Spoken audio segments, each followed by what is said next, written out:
오늘 시작해 보겠습니다. 이제 다 잊혀져 버린 카타르 월드컵 2편입니다.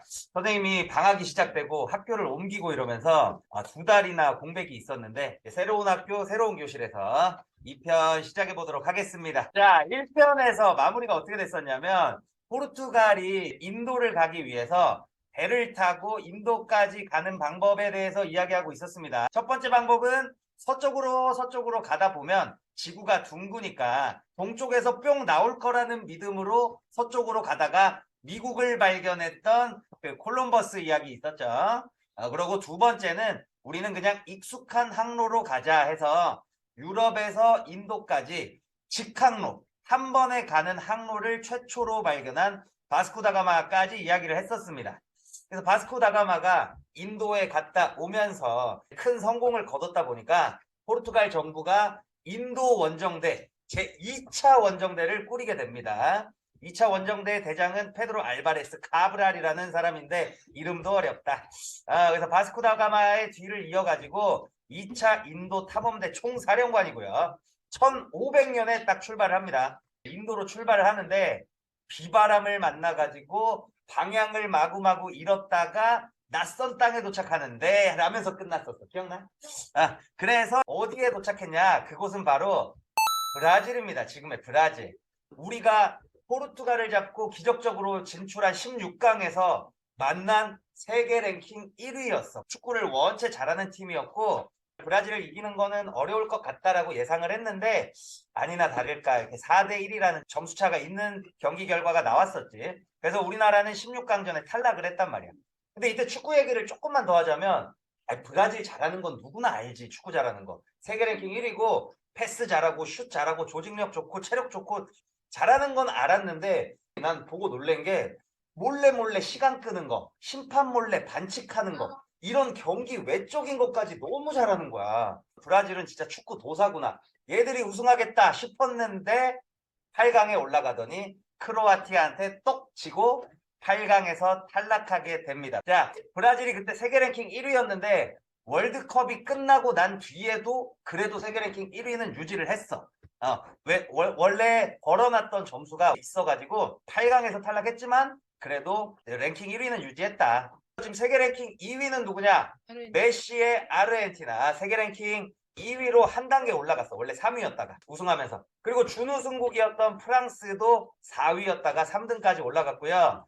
쭉 밑에 내려가면 크로아티아. 이번에 4강까지 올라가면서 되게 좋은 성적을 거뒀던 크로아티아는 무려 5계단이나 올라가가지고 세계 7등으로 2022년을 마감했습니다. 이쯤 돼서 궁금한 점. 우리나라는 그래서 랭킹이 몇 등입니까? 우리는 25위가 됐습니다. 월드컵 시작할 때는 28위였거든. 근데 우리가 16강 오르면서 3계단 올라가지고 25위로 2022년을 마감하게 됐습니다.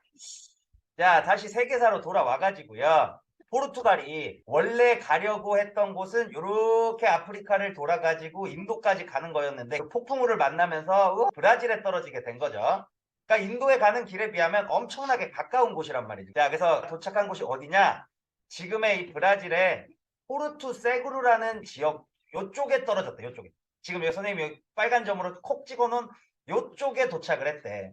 그래서 1500년에 이제 나무 십자가를 세우고 여기는 포르투갈의 영토다 하고 갔다는 거지. 근데 선포를 하긴 했는데 포르투갈이 1500년대에는 인도랑 중국 아시아 지역 식민지를 개발하기 바빴어. 그러느라고 브라질은 좀 뒷전이었단 말이야. 그렇게 30년이 흐르고 나서 1530년쯤에 브라질 쪽을 가봤더니 아니 이 브라질 앞바다에 영국이랑 프랑스 사람들이 와가지고 어업하고 막 식량 가져가고 그러고 있는 거야.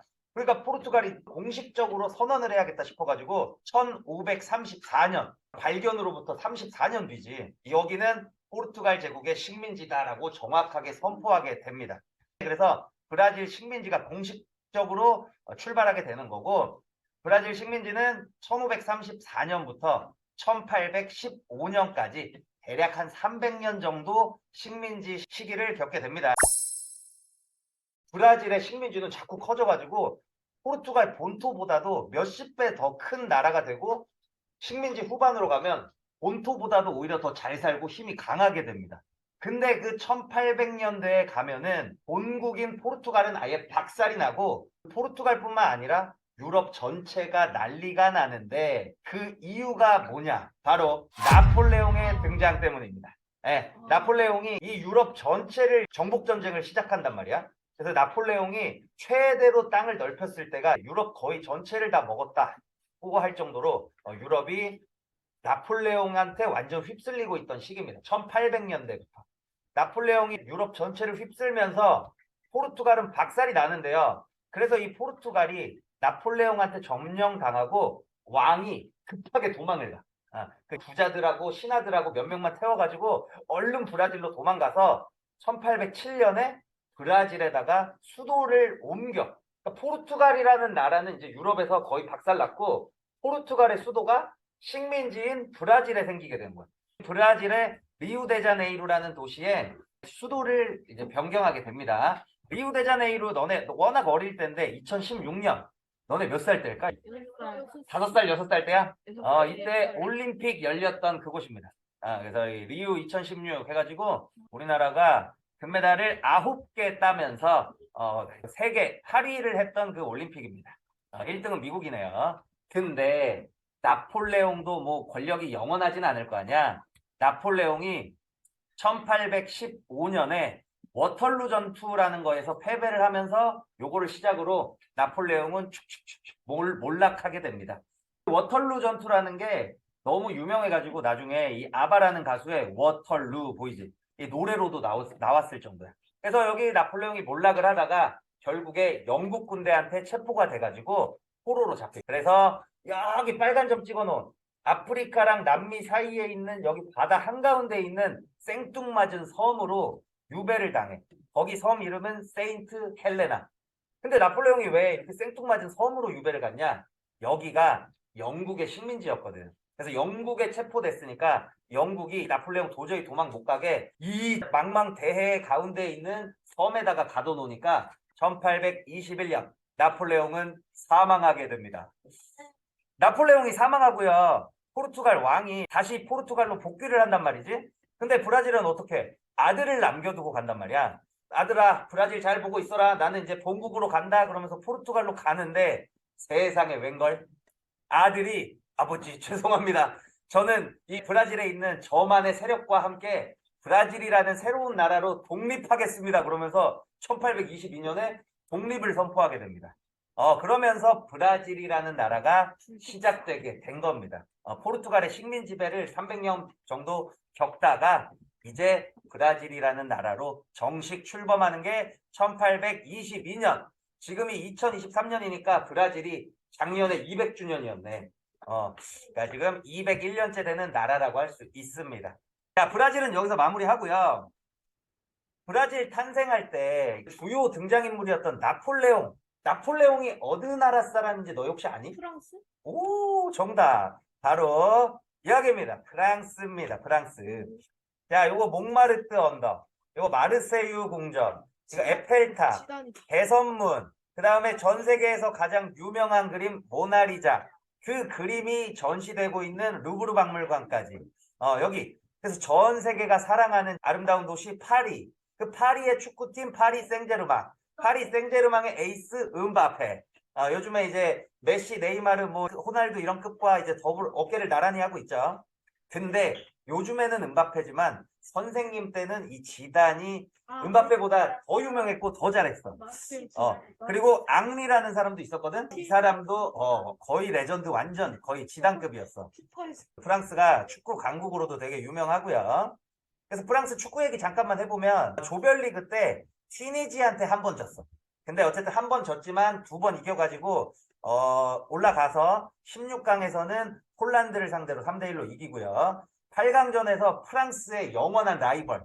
선생님이 만약에 요거 3부작을 간다고 하면 영국 이야기는 빼먹을 수가 없습니다. 전 세계 식민지를 세우면서 전 세계 역사에 빠질 수 없는 나라거든. 그래서 요 영국과 프랑스는 영원한 라이벌인데 8강전에서 만나가지고 프랑스가 이겼습니다. 네. 그래서 4강전에 올라간 프랑스는 모로코를 상대로 2대0으로 이기죠. 이 모로코는 참고로 프랑스의 식민지였다고 내가 1부 때 얘기했었잖아. 그러면 모로코에 동그라미를 쳐놓고 튀니지에 동그라미를 쳐놨다는 건 튀니지도 프랑스의 뭐였다? 식민지였다. 그렇게 눈치를 좀 챌 수 있겠죠. 그 얘기는 조금 뒤에 있다 하기로 하고, 그래서 결승전에서 메시의 아르헨티나를 만나서 연장전까지 가고 승부차기까지 가서 프랑스가 패배하면서 카타르 월드컵 2위 준우승을 하게 됩니다. 튀니지라는 나라도 프랑스의 식민지였고 1956년 3월에 독립을 하고요.